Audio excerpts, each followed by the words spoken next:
No, my hiding my key, quite simply politics. Welcome everyone back for another episode. I'm your host Holly, the host that often forgets to introduce herself, but remembers to introduce the more important people, which is our guest. Now, today's guest is a very vivacious wahine who has been in Parliament for 3 years now, but been in politics and in and around politics for far longer. She's a list MP based in Botany, and she's taken time out of her busy schedule to come and sit with us and talk about politics. I'm very, very excited to have the wonderful Naisi Chen here. Welcome. Kia ora, Holly. Thanks for having me. How has your day been so far? Well, I started off missing my gym session. No! Shout out to James, my PT. I'm sorry. She will be making that up. I should have just said I had a great gym session, did my media reading. But I started off, in all honesty, missed out my gym session because I came back so late because we had a big party celebrating Stuart Nash and David Clark's valedictories last night. Yes. Yeah, so I woke up really late, missed my gym, and then I had my professional supervision session, which I do once a month, and I think it's really important to look after your mental health.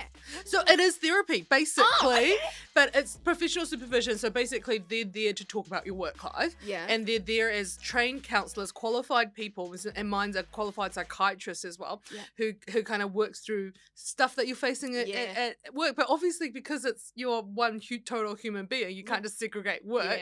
So obviously you talk about other stuff, but I've had her since I was a staffer in Parliament, and now I've just kept her on in my personal capacity and said, look, I really need to see you every month. That's good.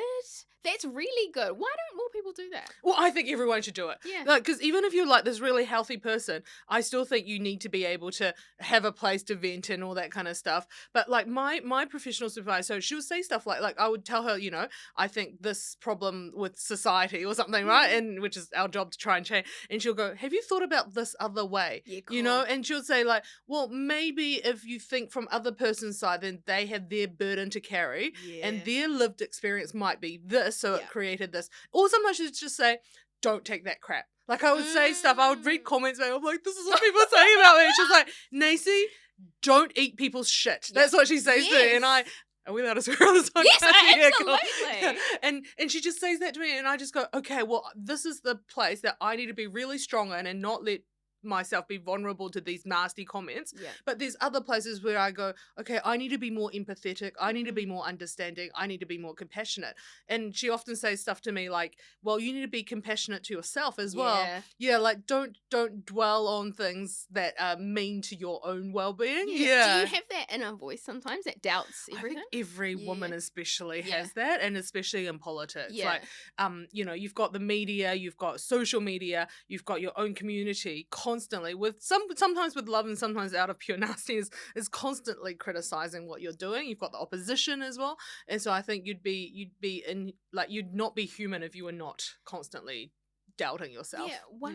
One thing that I saw when I was doing my prep was that there had been some stuff from a foreign affairs expert talking about you and your ethnicity and your heritage and all of that kind of stuff in relation to the Chinese Communist Party and stuff. And I saw that your comment, which was good to put it on the record, that you were hurt by all that stuff. I was so hurt. So I'm a 1.5 generation, which means I came to New Zealand when I was 5. So 1.5 is like when you're, I think, 12 years or younger, which basically means that you've immigrated to a country with your parents while not having been an adult in your birthplace. And so because it comes with that psychological and it comes with that cultural kind of integration. And so I'm a 1.5, which means I grew up in New Zealand. I did all my schooling. This is home. I get reverse culture shock going back to China, right? I'm lucky that I've retained my Chinese, my Mandarin. I speak that fluently and I speak that with my family. And obviously I've got family, grandparents still in China. So I'm never going to deny that I don't have any connections to that country because it's my home. It's where I was born and it's where all my culture and my heritage, and I look Chinese obviously and all that. But to question and say that that's my political standing or that's somehow, and without knowing me at all. I remember on Twitter one day, one of my friends he was so pissed off at the comments that they were making about me that he went, you know that her dad's a pastor, and if you call yourself the CCP expert that you are, you do know that automatically disqualifies you from me. And I just went, oh, thank you, darling. But yeah, it's just like people have no idea. I think it's a complex space to be in. Yeah. Like my identity is complex. Yeah. You know, I remember going back to China with the PM last month on the trade mission, and I stood in the embassy in Beijing, the New Zealand embassy in Beijing, being pulferied onto the embassy. And I just stood there and I cried. I was just holding back tears because I just didn't know how to feel at that. Like it wasn't like, oh, I'm home, or I'm so proud to be here as an MP or anything like that, because those thoughts crossed my mind. But I just cried because I didn't know how to feel. Yeah. Like I don't know. Like I'm very New Zealand and I know that. Yeah. But also here I am in the country, in the city that I was born in, being welcomed back as a guest. That was really complex, and I think we have to embrace that complexity. But just to say, you know, she must be working for the CCP, or just because my student association was where they started, because I was the president of the Chinese Students Association, and we had half international students and half local students, and in the half of that international student part, of course we had to talk to the Chinese embassy. They were responsible for their own students, because I had been advocating for student safety and well-being. And so for those who don't know, consular support is given to, you know, so when we go overseas to the New Zealand embassy in that country offers us consular protection. Yeah. Right? And so on the same terms that I would engage if I was a New Zealander overseas, I have to engage with the Chinese embassy because there's international students who are being offered that support. Yeah. And so we were advocating for that. And so that's where they've now pinned me, like so-called pinned me down, and I just think it's so unfair. And I think it's and like I said, this is my country that I've chosen, and especially now that I'm an MP, I've chosen to serve with all I am and who I am. And I think we just need to be a little bit mature about that conversation. Did she ever come to you? She's never said anything to my face. Ever. What? How do we, I can't even rationalize that personally, to make claims about somebody, whether you genuinely hold those beliefs or not. Like, that's not what I'm talking about. To make claims that you can't even bring to the person. Yeah, and but unfortunately that's politics, right? Like you put yourself out there in the public forum so others get to say things about you. Yeah. That's their judgment and how they want to be. But my character is that, one, if you're close to me, I will explain everything. That's always been like, I explain myself to those who are the most closest, because I think they have a right to know, because if they're going to be in my inner circle, people I care about and I genuinely respect. And the rest of it, I'll give very strong statements about what I believe in and who I am. The rest is up to the world to judge. Yeah. So I want to talk about your papa being a pastor. I think that's a really cool lens to talk about. But before we do that, you have been in Parliament for 3 years now? Yep. 2020 is when you entered? Yep. Okay. Tell me, as somebody who's been in and around politics like myself for a really long time, how is being an MP different to how you thought it was going to be? Well, I'll start with the headline going, it's better than I thought. Right, I think we've got the podcast title. It's better than I thought. And it's not easy, but it was better than. And the reason is because, I had 3 years lead up. So I ran in the 2017 election. I didn't get in. So I've got all these friends who got in 17, and all these people around me in the Labour Party who works in and around politics, right? And so everyone's saying, and then the Jamie Lee Ross case broke in 2019. So all of a sudden, everyone was talking about the ugly side of politics, and we had that the review as well come through and all of that, the Francis review and all that. And so it was like, okay, so is this what politics is about? Because that's how everyone talked about the culture and media of Parliament.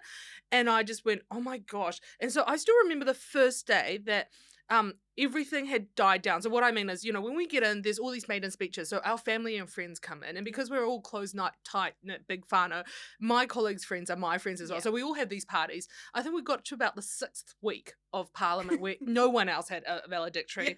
And everyone's family had all left. And it's just back to, like, then it was the first time we were business as usual. And then past 7 o'clock, our staffers go home, most of them.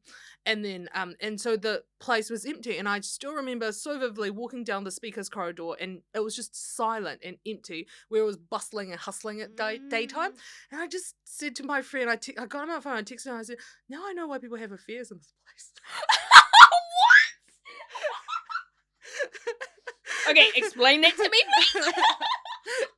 No, but what I mean is just that sense of loneliness. Oh, yeah, because it's like a hub of energy and electricity. Yeah. And then post 7, it's like it's just all silent. died down. Yeah. Yeah. And the need, and I think as human beings, I fundamentally believe that we need connections to other humans. We are, we live in groups and units. And so it was just that moment that just really hit me. I go, I know now why the things that media says and why politicians, not saying they defend themselves, but they they make excuses, and I can see why now. And then but after I said that, then I realized, oh my gosh, my Labour whānau is pretty amazing, like in the sense that because we came in as such a strong backbencher, the 23 of us, we were able to really regroup and just support each other. I've got lots of colleagues, they don't like me saying this, but they're literally my parents' age. And so I've got all these mums, like my political mums and dads, and like my caucus aunties, and that's what I call them. Shout out to people like Dr. Emily Henderson and like Helen White and and Angela Roberts, who just I know they probably don't like being called that, but they're like older sisters or whatever, and they just give me so much life wisdom. And I can just plonk myself on their couch and they just listen and listen and listen and then offer really genuinely wise advice. It could be about life, it could be about anything. And is there anything that sticks out to you? Any bit of advice? Well, I was complaining to Carmel about oh my god, to the deputy PM. This was before she was. And shout out, she was our very first guest. Oh, she was amazing, isn't she? And I said, well, my parents are complaining I haven't given them a grandchild yet. Hashtag Asian. And she just said, well, if they want a grandchild, they should go look for a husband for you. And I just went, but it was a moment, it just clicked. I'm like, well, yeah, like, so I don't mind getting married, I guess, like, and well, my kind of thing is, if I find the right person, I do want to get married. I'm not against marriage, I'm not against having children, but I want to do it with the right person. Like, and I don't want to do it. Yeah, exactly. And I don't want to do it for the sake of doing it.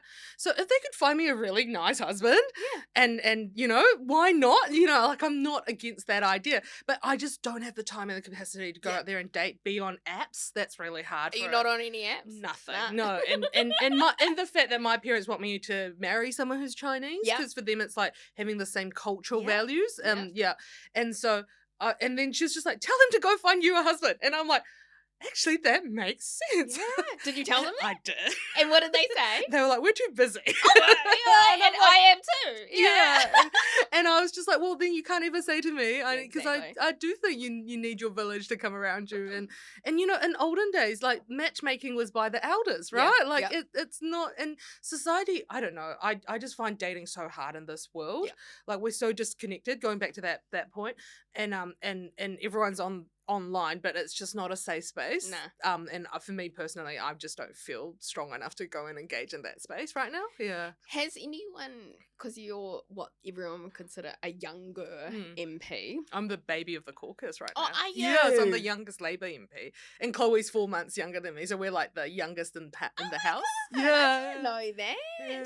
Has there ever been any sort of like ageism stuff come out for you? Like, not through your party, I more mean through like media engagement. Oh, no, media's great. And I have to say, I just shout out to Chloe, because I think she's bore the most of that grunt. 100%. Because her politics and whatever you call it is around young people, and her movement is around young people, but mine isn't. And I just, like I do bring young people issues, and I keep deep, because I came from the student sector, so I care deeply about it, but it's just not the way, if we're saying it quite cynically, it's just not the way I've branded myself.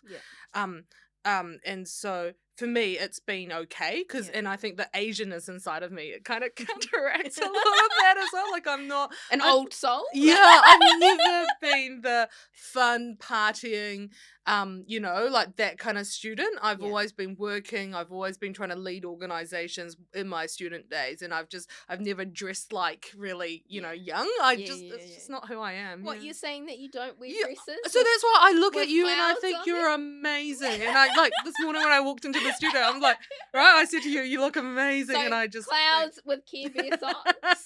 yeah, and I'm just in black, like I'm so boring, and Well, you should come shopping with me. Yeah. I'll take you out. Everyone will be like, Yeah. who's Wahine in Parliament now? I'll be like, I've never dyed my hair in my you? life, ever. And I know, and now that I've taken so many pictures, like my billboards are all black, I just can't change my hair color anymore. Of course you can. Well, okay, so, yeah, well, anyway, so I need a bit of, I probably need, maybe this is a sign from heaven, like I need something done. Anyway. I just got my hair done. You look amazing. On Wednesday. Oh my gosh. Massive amounts of regrowth. And so I shot so another amazing. episode earlier in the week, so everyone will see there's like a lot of regrowth and then none. So your papa, growing up with a papa who was a pastor. Yeah. Tell me about that and how, like, what was that dynamic like? I didn't grow up as a PK, a pastor's kid. That's like the term.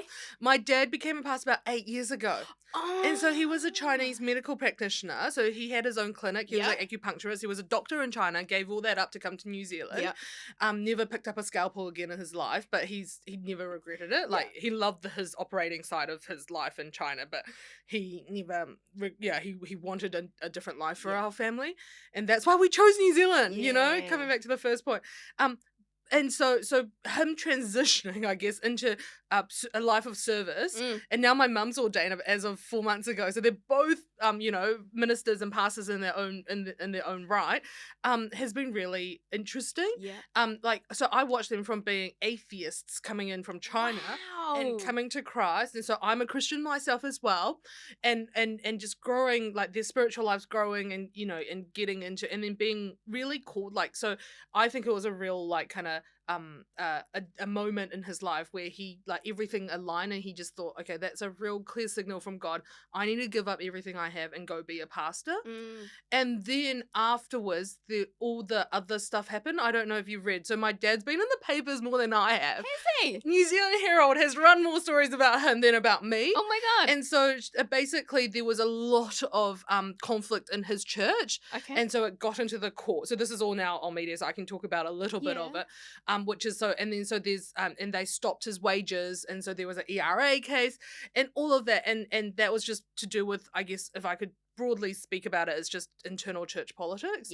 And having watched that and watched him go through that really broke my heart. And it obviously, now that I'm in politics, then I think about, okay, so church as an institution, how can we support the church to have good governance structures, good financial management, to be transparent but still keep that the sacredness of it. I think that's always going to be something that I will now look into and care about. Like, it's like the governance of a church.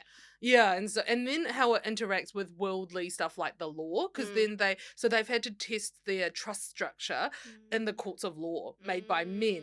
And it's just this real complex space of being in, and they want to be spiritually guided by our head office, which is in Taipei. So we have a headquarter in Taipei. And for the church? For the church. So we're planted by a Taiwanese church. Okay. And so it's that whole interact. Then and to add to the complexity, you put in layers of culture. So in the Asian culture, I think most I can speak on, like a male elder person has all the authority. Yeah. But we're all sinners, right? Like, I believe the reason why 100%. I'm a Christian, it's because I believe we're all sinners and we need God. And so no human is above the rest of other humans. And so how do we have checks and balances against one person or figure of authority? And so that rubs up really badly against the culture that we have. Yeah, within the church. Yeah. Yeah. Well, and within our own Asian culture, because we're a Chinese church. Yes. So we're all a bunch of, people who have Confucianism as well, playing into all of this. And so I mean, I've said this to my parents. I said, I think all churches need a detox of what is actual, like, your culture, and even things like colonization in the mainstream churches and all that, versus what is actually sacred and what the Bible teaches us and what is actually Christianity at its core. Yeah, I think there's a lot of unpicking we need to do. Because I feel like sometimes religion can get such a bad rap from those really egregious high-level things that we see happen, which we all kind of know what we're talking about.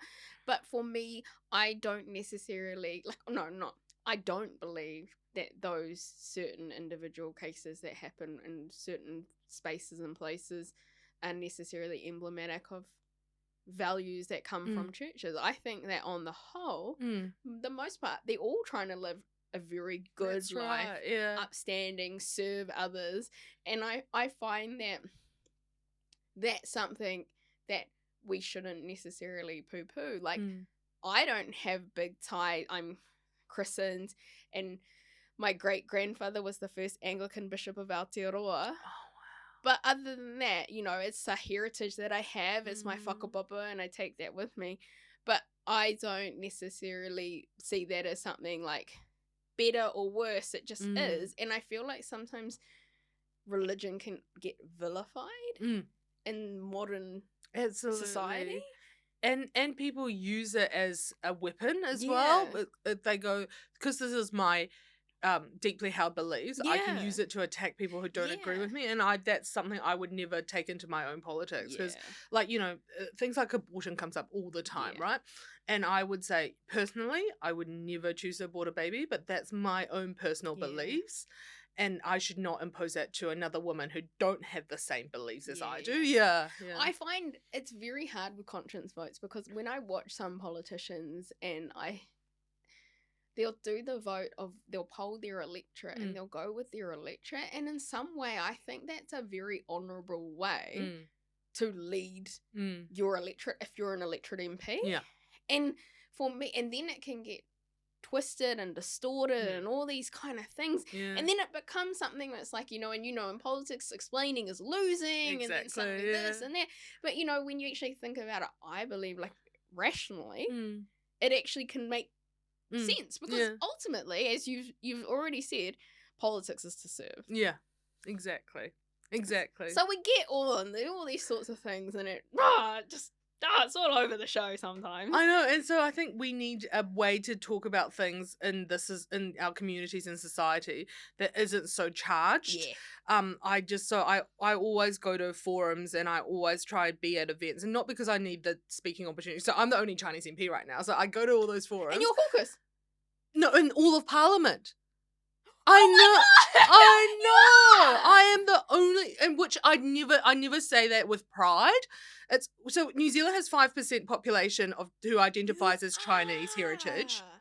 I'm the only. That's nuts. I know. Come on, Parliament. What are you doing? But also, come on. I also want to say, come on, community as well. True. We need to organise ourselves and get into that political arena, because for migrants, the politics is really hard, right? Yeah. Especially from those from mainland China. It's not the politics we know. Yeah. And the language and the cultural and the adversary kind of ways that we fight in Parliament is not natural. Even for me, as someone who grew up in New Zealand, because my parents don't talk about New Zealand politics at home, so I still had to learn a lot more. So that's why I appreciate the oldies in the Parliament, like the Trevor Millards of the world, who goes, back in my day, and some people roll their eyes, but I sit there, I kind of pull up my stool, I sit there and listen, because I was like, well, because my parents won't tell me stuff like that. We weren't there when the Springbok tour happened, and we just don't, when our family hasn't been part of that collective Aotearoa memory, and I need to have some of that knowledge, and so I sit with some of the Māori elders as well, like people like Sir Hare Williams, and I just go, and he goes, every time he finishes, he goes, thanks for listening to this old man. I'm like, no, I really want to hear you talk more, because he was able to tell me the history of when he grew up and what happened in his community and the way he fought for the values that he did, and I just love people like that who can share a part of their like their history with me and their collective history. And anyway, so for the community, I think we need to do better as well at organising ourselves. It's a two-way thing. Yeah. It's running towards each other. And I do think New Zealand politics needs to be more accommodating. New Zealand Parliament can be more accommodating of those who English is not our first language, and all that. And I just think we need to do better. Yeah. I like that. Run towards each other. Yeah. Do you think that there's space to be ambivalent about things? Because one of the things that I find, for example, take Make It 16. I don't have a strong view either way. I'm relatively ambivalent towards it. And one of the things that I find sometimes is people are desperate to say, are you on their team or my team? Yeah. And I think sometimes reserving the ability to have no real view, let the people who are in the trenches advocating for a specific thing, let them make the case. Do you think that there's a space for that in politics, or do you think that we should be more having views on everything? Well, what do you think? It comes down to whether you have to make a decision on something. So, and I think we've only got this little brain in 24 hours, and so I guard. Come on, you have a big brain. But I can't fit the whole world into my brain as much as maybe AI one day. But so we have a limited amount of space we have in our heads to hold thoughts, right? And so for me, it's like, well, if I have to make a decision about something, so we will be voting on Make It 16, and so whether or not how we vote and the conversations we're a part of, I think we have to be responsible. Once again, that comes back to, if you're in this place to serve, that's your job. That's actually your bread and butter, is to make decisions for the country and to use your vote in the most meaningful way possible. And so I see that as part of my responsibilities and duties as an MP. But if it's not in the immediate, unless it's something I care about, I do. And no, not every issue in Parliament I'm 100% across, right? Yeah. And I do trust my colleagues. This is where our team comes in. So we get split into caucus committees, which means we get split into areas of expertise based on our own interests, our select committee membership, and our own basically our experiences. So if we have experience and expertise in a particular area. My area is economic development. I've always been passionate about small businesses because I was one. And technically I still am one. Not trading anymore, but it's still there. I care about trade and all that, and I love I love helping our businesses to do good. That's my passion in life. And so that's the area that I've really honed in. And so all the laws that come across my desk in that area, I think that's my responsibility towards my other colleagues who've trusted me to sit in this place to do it. Yeah. Whereas similarly in, say, places like criminal justice or social well-being and health, especially health, right? It's such a niche area, and we've got so many doctors in the caucus we could drown a ship in, and they've got lived experience, advocacy experience. So I trust them to do what's good for New Zealanders based on their experience, and for them to do the careful examinations themselves. And so I think that's the joy of having a team.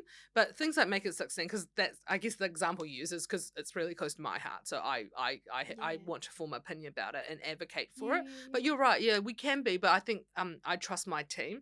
And I think also never in a caucus setting, so within our own Labour team, in our conversations of how we take views and positions on these things, never, I guess, doubt your own gut instinct, your common sense, because that's what you've been elected to do. You haven't been elected to be an expert in an area, because that's what officials are there for. That's what the government, they hire people into departments to be experts at different subject matters. We're here to provide that representation. So what does representation mean? I think one of it is just common sense. It's what your peers, it's like in a court of law, you have the jury, right? Because that represents the conscience of society as a random selected group of New Zealanders. And here in Parliament, we are there to represent as well. So that gut instinct, that common sense needs to come into play as well. Okay, you touched on two things that I'm real into, which is business and juries. Yeah. Okay, so I have to ask you this question. Do you think that we need to change the amount people are paid to be on juries? Well, to inflation, but also I think it's a service to your country. I mean, and I say that with two like two sides of it. I know that right now the cost of living is really bad, and I know that we need to support people to not have to sacrifice too much, and so therefore it inhibits those on lower socioeconomic circumstances to come and serve the country. Because if we say jury, it needs to be a really good cut through of all of society, right? And it needs to be completely randomized. And so I don't want to exclude people from being on the jury because that warps our justice system. But at the same time, I do think every citizen needs to have that responsibility. So like all things in politics, and back to the question about whether we should have a view and sensationalizing things, I think we always have to have a balance, and that's the most boring stance. It doesn't sell newspapers.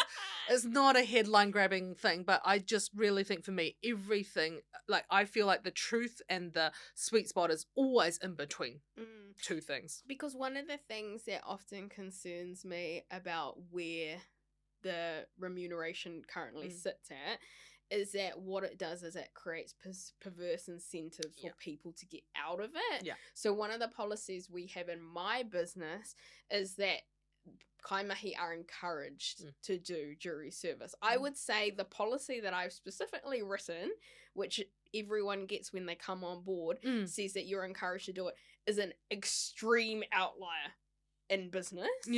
Which is frustrating to me, because what you're talking about of having assembling society and therefore getting the public conscience there in juries is like it's almost like people are encouraged to not be there, and I hate that, because it is a duty that you have to do. I agree. So one of the things that I've just been thinking about, and you don't have to have a view, it's entirely reasonable to ask experts and then have them do the work and all that kind of stuff, but it's just something that when you raised it, I was like, that's a very great thing to ask. And look, now that you've raised it with me, and so I guess now that you've raised it with me, it's in my mind, I'll take it back to my business. I will, I promise you I will, because I think it makes sense to me as well. And also, and actually, can I add my 2 cents into it, which is from a 1.5 gen, culturally, how do you explain to someone whose English is their second thing? So my mum's been on jury and she was shit scared. Like, she was so afraid. And I'm like, but you're there to determine things, like you've got the power, because that's democracy. And they should be looking after you, explaining things to you. But she felt so ashamed of how, and despite having a daughter who used to be a lawyer, like I'm not quite, but like I did law and I've practiced law, and having supported me through law school, she felt so ashamed of herself, and that's probably, so I do think there's always things to look at, and I think like putting things at the forefront. Because I hate that so much, that she felt disempowered and that, because you shouldn't. But also, I don't know if you saw, but this happened recently in court, and I can't remember now which judge did it, but I thought, everyone gives the judiciary a lot of flack, and rightfully so, I think, sometimes. But I saw something that happened, that there was a case, and there was a jury trial, and for context, I used to be a jury trial registrar. That was the first job that I did out of law school. So that's why I used to be a court-appointed interpreter, so I was around the courts all the time. Well, the stories that we can talk about. Is that there was a jury trial, and they were impaneling the jury, and then the accused were Māori, and the guy who got called up went to the judge to get recused and said, no, you can't put me on the panel because I'm racist. I believe that they did it. So, do you know what the judge did in that case? He said, are you sure that's what you want to say to me? And he said, yeah, absolutely, I'm a racist. So he sent him down to the cells, left him down the cells all day. At the end of the day, called him back up and said, right, so we're gonna charge you with contempt of court.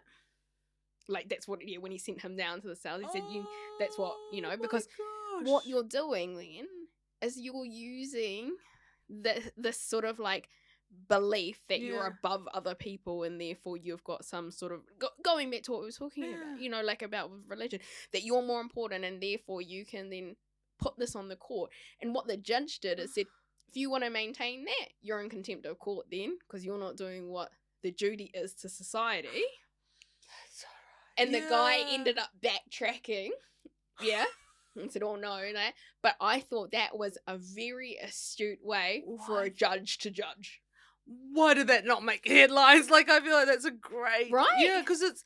we're all, like when we did law, right, we learned that we are all service to the law, right? Yes, Justice or the law. 100%. And that I didn't think about it when I was going to law school, but do you know what brought it home to me? What? My music lecturer at Auckland Uni, Dr. Karen Grills. Anyway, we were talking about it after, and this is back after I got into Parliament. She was like, Naisi, we're all servants of music. So it's not about our ego, it's not about our performance. We want to do good performances because we want to deliver the music to people. And it really hit home for me what it means to be like you are, in service of an ideology or of I don't know, what do you call the law? The institution or something? Yeah.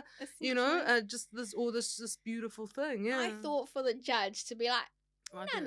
Then I'll use the tools that. So the guy was trying to get out of serving on the jury, and instead he got sent down to the cells for the whole day. And that's the judge's prerogative. And I think that there's a lot to be said for a judge who can look out and beyond, and then actually be like, okay, what tools do I have at my disposal? Because you don't need the legislature to provide any more tools. These are tools that they have. Exactly. And then go, what is actually happening here? Okay.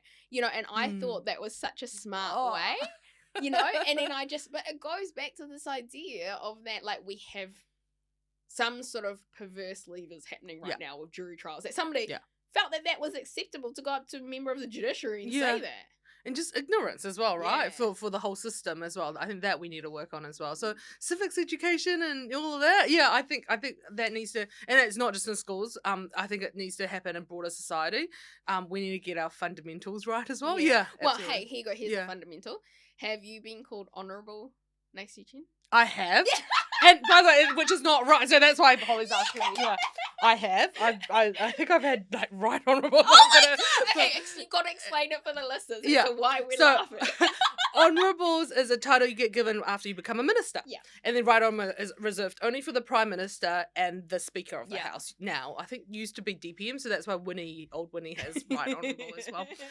And so that's exactly right. So when I go into community events, especially those like in the Chinese community, they often put an honourable in front of, and then they would always address me because I think that's just how you address people. Yeah. So that takes a lot of education in terms of saying, just call me Naisi Chen, and the proper way probably is just Naisi Chen MP. So we use a suffix. And then so for those who are doctors, and then you go up to people like Jacinda, who's Dame Right Honourable Dr. Jacinda. Like so it's really funny with people like the Honourable Dr. Duncan Webb or the Honourable Dr. David Clark, and so because we've got a few of those in caucus as well, and so how do you put that all together as well? And do you know the funniest thing is that I've only ever had 2 kōrero with Jacinda on different kaupapa, but when you're talking about all of her titles, and then she'd probably say, just call me Jacinda, like knowing like from those 2. That's exactly, and we would call her like PM or boss. She's like, Jacinda, just call me Jacinda. The ones often with the most titles are like, nah. I remember, it was a long time ago, and I was talking to Chris Finlayson, and I was calling him Minister. Yeah, and he was like, stop calling me Minister. My name is Chris, and I said, okay, sorry, Minister Chris. You know what? This is almost like this joke that I have ongoing with Sir Richard Taylor, who I'm fortunate enough to call a friend, although I don't think. And so I go, Sir Richard, and then he goes, stop calling me Sir Richard, and I go, Sir Richard, and now I do it just to annoy. And I would just go, Sir Richard. I know, it's very, very funny. What other things have you experienced like through politics that you're kind of like, oh, that's an interesting quirk that, but for being an MP, you don't think you would have ever experienced? Oh, so much. For instance, I wouldn't be on a farm if I was. I don't think that's what you expected me to say. No, I'm more shocked that you're like, I wouldn't be on a farm. So, like I said, I come from a community that's really engaged in trade all the time, right? So I used to sit on New Zealand China Council, which is the main kind of promoters of trade between New Zealand and China. And so I've been selling milk products to China since I was a baby. And I literally mean that, because every time when our family goes back to China, we'd bring all this milk powder and baby formulas and all that, and just all the stuff like we get from supermarkets, because it's real good stuff. And then I got to one point when we were doing all the He Waka Quinoa policy, and I said to my colleague Ingrid Leary, who is an MP for Taieri, so lots of rural farmland in her area as well, in Central Otago, I said, I want to go milk a cow. Because I'm like, I don't want to sit here and read through policy documents and talk about farmers without having met one, touched a cow. had a little tug on it. I don't know.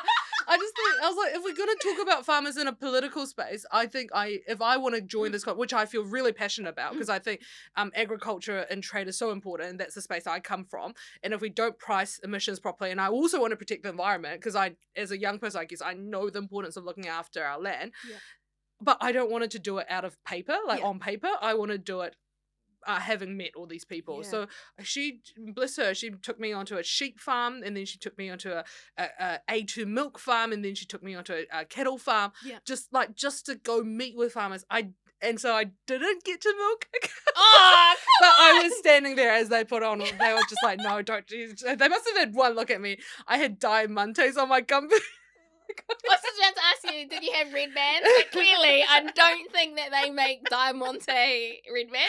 And they looked at me. I was wearing my designer gumboots, and they're just like, they took one look at me. They're like, no, you're not getting anything near a cow. So I stood there as they did their afternoon milking. So I got to be there, and I got to pet a few sheep and all that kind of. But it was just really nice to sit in their house and listen to their stories and listen to their struggles and work out some of the economics of their businesses with them. But so that's always been my thing, is that if I'm going to make a decision about someone, I have to have met someone that's from that area, or I know one person can't represent a whole industry or a whole sector, but for me, at least I've met a real human being instead of just read closer. it. Yeah, exactly. So that's my like rule in politics. Yeah, I like that. So I've been to like Zespri kiwi fruit farms when we did the RAC workers. So because I'm so young, like I came into politics so young, so I don't have a lot of lived experience. I think compared to my colleagues, I don't have an industry experience because I just haven't spent enough time in one job. I call a spade a spade.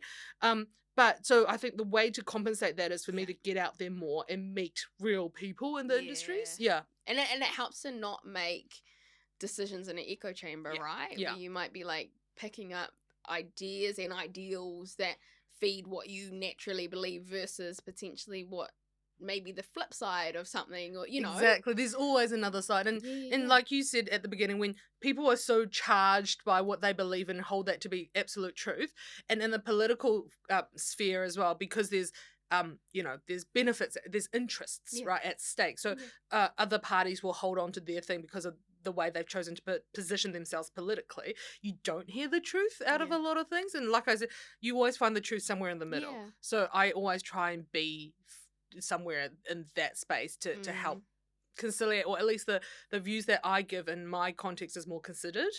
What was one thing that you found out on one of those 3 farms that you visited? You were like, oh, this is a new piece of information. Well, actually, one thing I went in with is actually a real prejudice against young, like farms attracting young talent. Oh yeah. So I keep asking, I go, do you have someone to give your farm to in the next generation? Like, are your sons back? And they were like, yes, my son's in Canterbury right now studying agriculture, wanting to inherit the family farm. We've got all these young people who want to work for us because we pay them well. Yeah. So actually, I went in with prejudice. Yeah. And see, this is why and then I met all these young people who think farming's great. This is the hands-on lifestyle I wanted, and I can see my pathway. And like, you start with being a farmhand, then you move and then there's actually career progression in the farming industry, and it's just someone like me I would never know.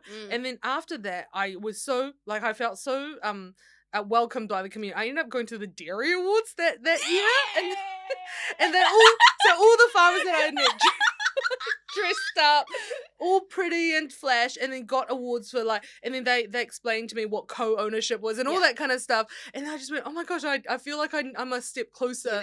Yeah, that's cool. That's real cool. Oh, I like that. Nah, good. A world that I would have never been in, whereas some of my colleagues like Damien O'Connor and Greg O'Connor and others who have owned farms their whole lives, had animals on their farm, I'm just like, oh my gosh, that comes to you so naturally. I just haven't had that exposure. Yeah. No, That's very fascinating. Wow, I feel like I mean, I was born and raised on a farm for the first 3 years on a deer farm, but I don't think from 0 to 3 you're learning necessarily a lot of skills. Yeah. There's probably a lot of just sleeping. But that's part of like your family, and whereas we've been city folks.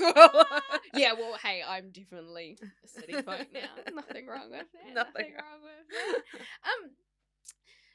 When you think about your time in politics so far, what is some of the things that you've learned that you'll take forward with you, like no matter what wherever your career takes you? Like, what are some of the best things? Obviously, going out in community and listening, and then testing your own prejudice sounds like one, which I feel like more people in and around politics would benefit from. Yeah.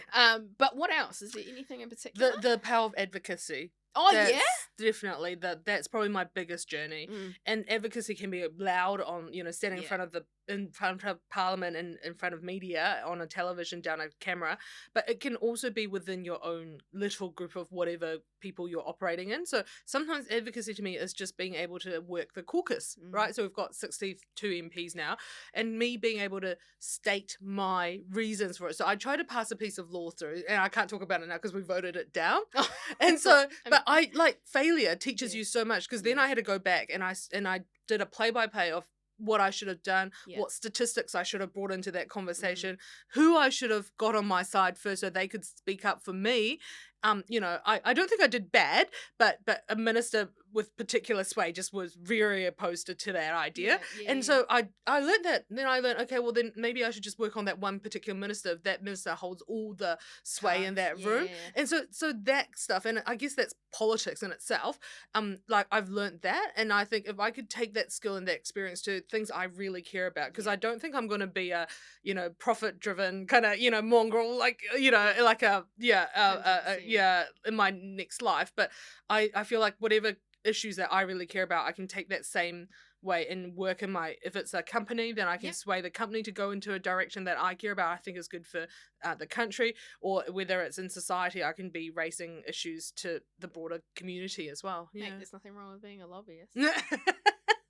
I honestly have to share this story, which is hilarious, which is the last time I saw you, when we were both at an event, and I went out to say hi to Naisi and gave her a and then you said to me, the PM's over there, and I turned around and it's like, yeah, and then I continued talking to you.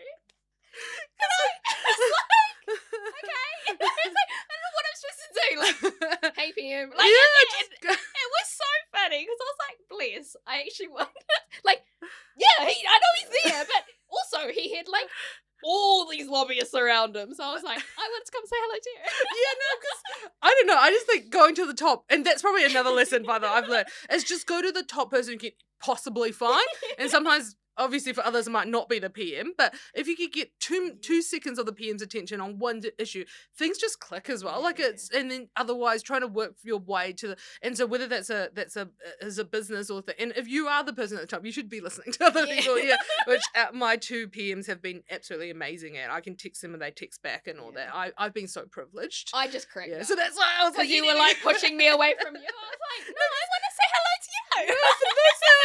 She was literally had her back to the Prime Minister. He was standing like right next to her there, and then she didn't even acknowledge. No. You weren't even like hi. You just like and I just because we're just other lobbyists talking to her. I didn't want to be like hi. But I found it so humorous. You're like and I was like, yeah, hi. And I was like, oh my god, there's such the power of an MP. Who's like, hey, you're in this room next to the PM, talk to the PM. Because we can talk any day. And that's what I just think. Like, if you've got the PM, you've obviously, made an effort to come because it's his event as well that day. What do you want to see happen in our country moving forward? Like, what are your aspirations for our country? Oh gosh, it starts with saying most people start the question going, you've got into politics so young. Have you set a time limit for yourself? Oh, really? Right, because I got into politics when I was 26. Yeah. Or into Parliament earlier before that for politics. And then people go, do you set a time limit? Do you set an age or something? And I say, well, rather than saying at age, because I think that, politics moves so fluidly. Yeah. I mean, if anything, Jacinda's like the perfect example of Absolutely. how you can't set her. But I said, but I have goals for myself, and I think I will exit politics, and I'll exit earlier if I can, having achieved those things. One of them, as we talked about today, is representation of the communities that New Zealand has. I've got this real vision where New Zealand needs to be a place where diversity is celebrated. It's a big melting pot, but we have to have some shared values. Yeah. So whenever we talk about espionage, so I'm not afraid to talk about foreign interference or espionage, because I think from New Zealand's point of view, the reason why we have foreign interference is because we need to make sure those who come to New Zealand and those who operate in New Zealand circles needs to have some sort of value that grounds them. And because we're such a young country, we have an unwritten constitution that, unlike America, who they can cite all their, what they are there for as a country, we as New Zealand need to find that, and there needs to be more mature conversations around that. And so we know what is New Zealand, what we're trying to protect as New Zealanders, and not fight against ourselves as well, right? So I suggested in my maiden that's on the basis of Te Tiriti, we need to have a multicultural country with bicultural foundation. And so that's my personal view. Doesn't represent the views of my party, but I found my personal view.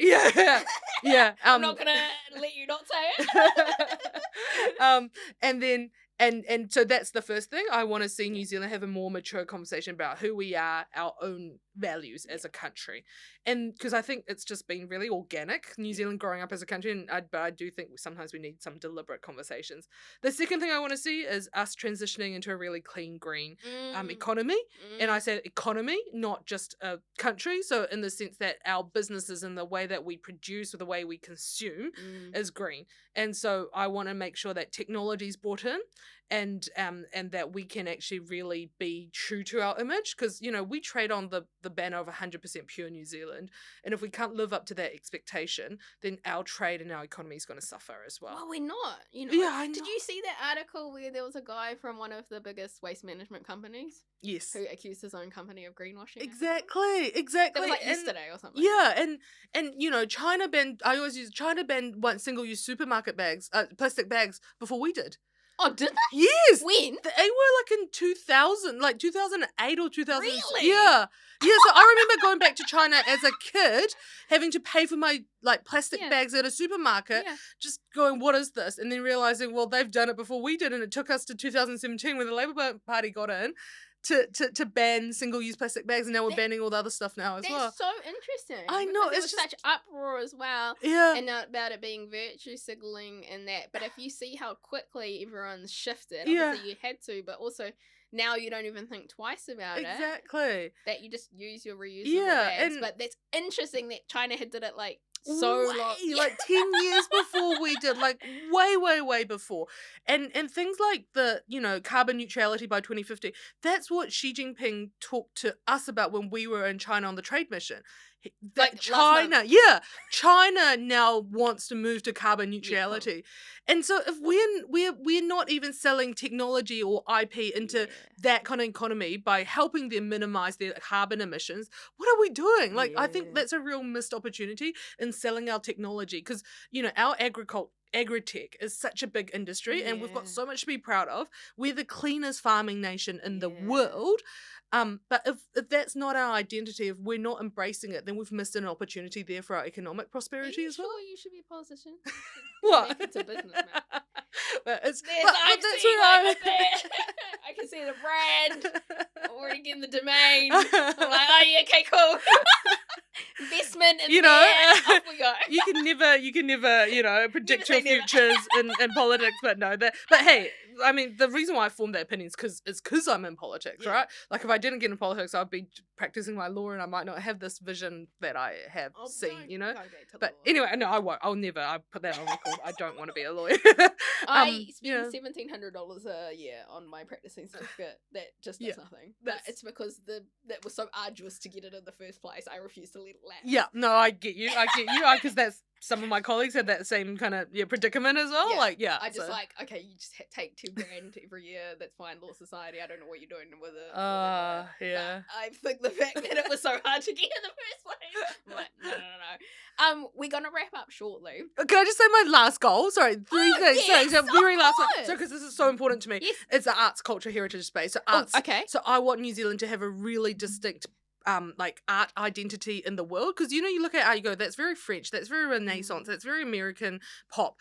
I want someone to look at a piece of art from New Zealand and go, that's New Zealand art, and to hear music and go, that's the sound of New Zealand. Like, I want a movement in the world stage where our artistry gets recognized. Can we do that though? We can. I think we can, because in terms of globalization, New Zealand, I think all art feeds from the culture around it and feeds from the land, the whenua, which they stand on. And New Zealand's so distinct from the rest of the world. So this goes back to New Zealand being able to influence the rest of the world. Our, the way that we've treated our Indigenous people, not perfect, but better than some, and the way that we embrace and the way that we go on collective journeys of looking after the environment, all of that, I think we can, and we're the first country to give women the vote. Through our art, we can influence the world. I think if New Zealand has more influence in the world, we make the world a better place.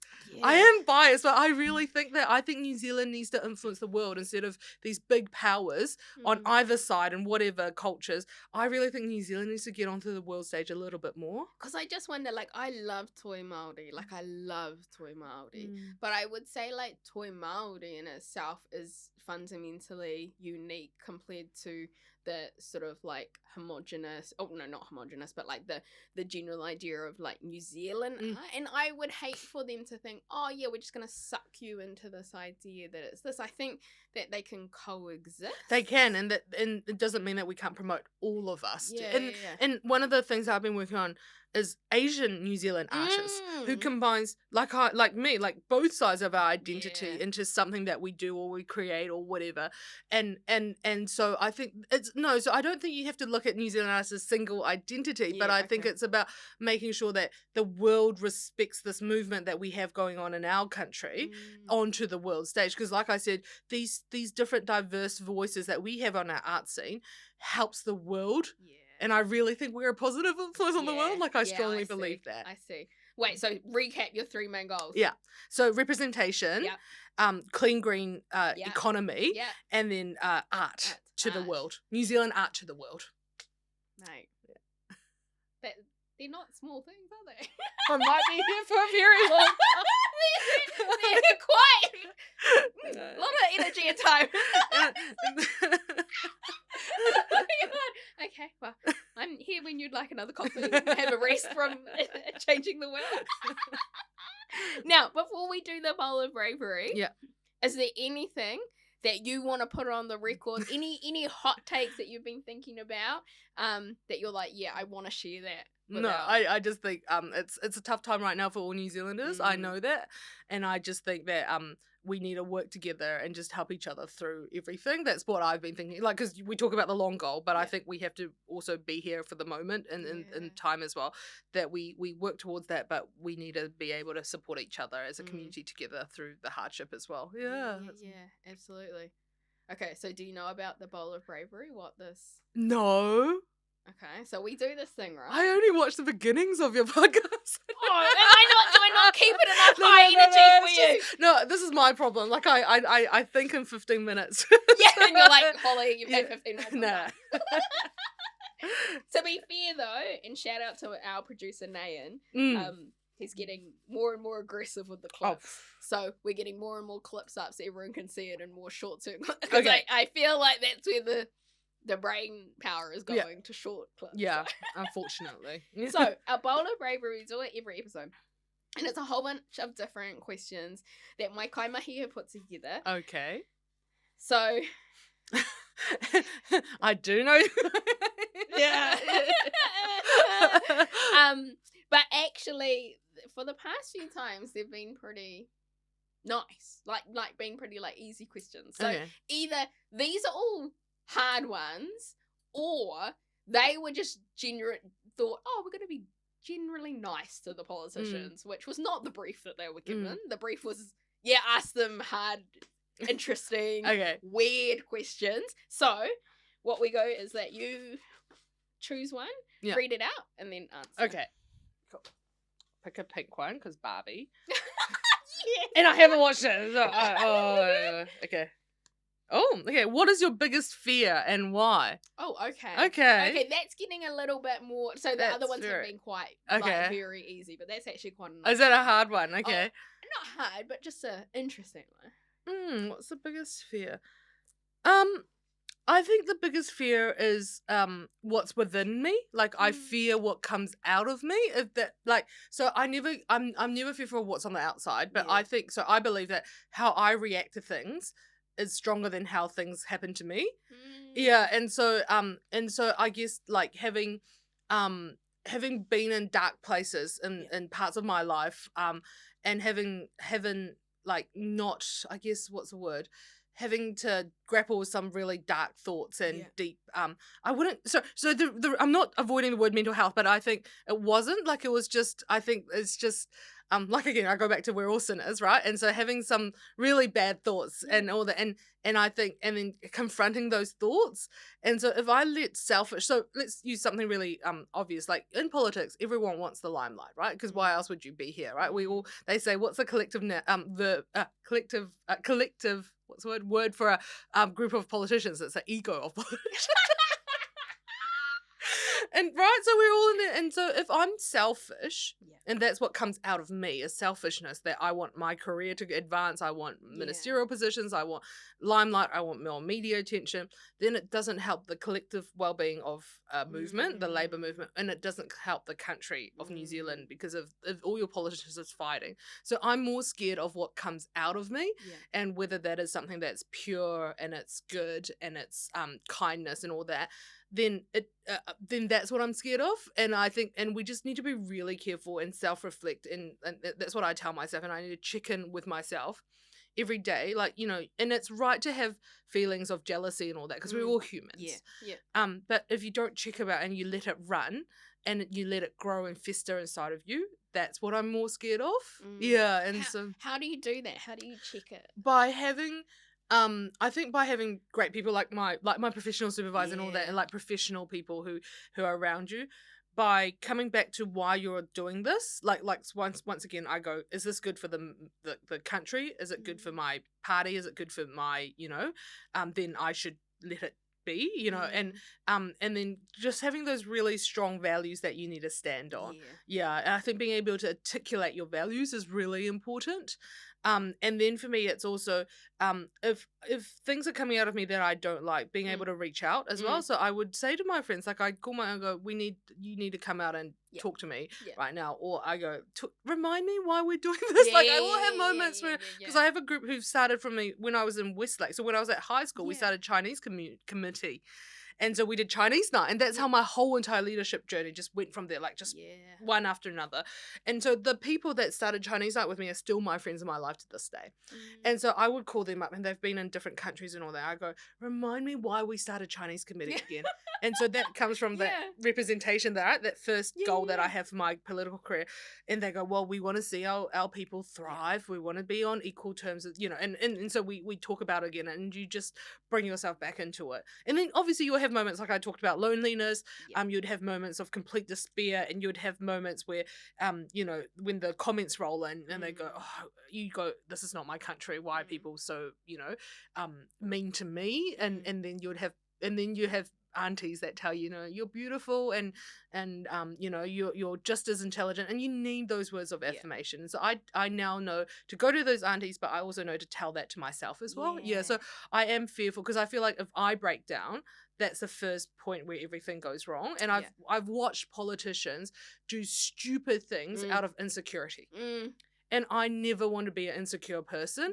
Not because I have to hold anything, but because I think security in myself and who I am is the first step of being a kind person. It's a foundation block, right? Yeah. What an answer. So, like, that was an incredible answer. Can I just throw another answer in there? I'm scared of birds. In Aotearoa, New Zealand, I am scared of things that fly and has a beak. I know. I was gonna say, like, I feel like most people would say spiders, heights, spicy food, like that, and you're like, here you go, I'm gonna open my soul. Like, I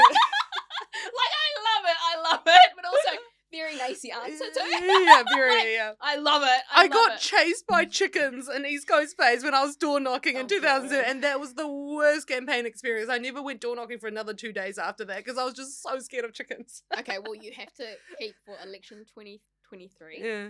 You have to keep Birdwatch on. Yeah, yeah. And if you are chased by any birds, I expect you to tag us in it so I can see and then I can share it and be like, see? They found her again. I know, they're on to me. They must be on to me, the East Coast based chickens. It has been my absolute pleasure to spend this time with you and learn a little bit more about your amazing time in politics so far, because this is not the end, this is just the beginning. If people wanted to reach out to you, where's the best place? Instagram. Yeah. Naisi Chen _. I'm the only Naisi Chen probably in the world. Not that. And yeah, so I do my own Instagram, and my stories is just real, honest, everyday life. Like if you ever want to see like behind the scenes, like ugly pics of like real candid ugly shots of some of my colleagues, because I just sweep and I just and it's just a real like running blog You're of whatever. person. I am that really. But I just because I just really care. Like I just take out my phone, record my life. So my whole life is on my stories, and I've never been sorry about that. And then and just really and all my Instagram posts are done by me. So I don't have a staffer doing my Instagram. That is someone else's on the other platforms. But for me, Instagram is like my little space where I just post things. Sometimes they're very political because I'm political, but there's things that I care about, and those are the things that have obviously left an impression on me. Yeah. Oh my god. Well, there you go, guys. You heard it there. She runs her own Instagram, so you can slide into those DMs, especially if any of those like bachelors out there. This is where it gets to it every. And if it happens through this podcast, then you are inviting me to the wedding. Oh, you're coming to my wedding anyway, don't worry. Oh my god, thank you so much for coming on the having podcast. me. It's been absolutely amazing. And everyone, that is it for another episode. Remember to like and subscribe. And of course, if you want to reach out to Naisi direct, do that and do that now, because you'll get some really, really good behind the scenes looks into politics in Aotearoa, New Zealand. And of course, followers always count. See you in the next one. Ka kite!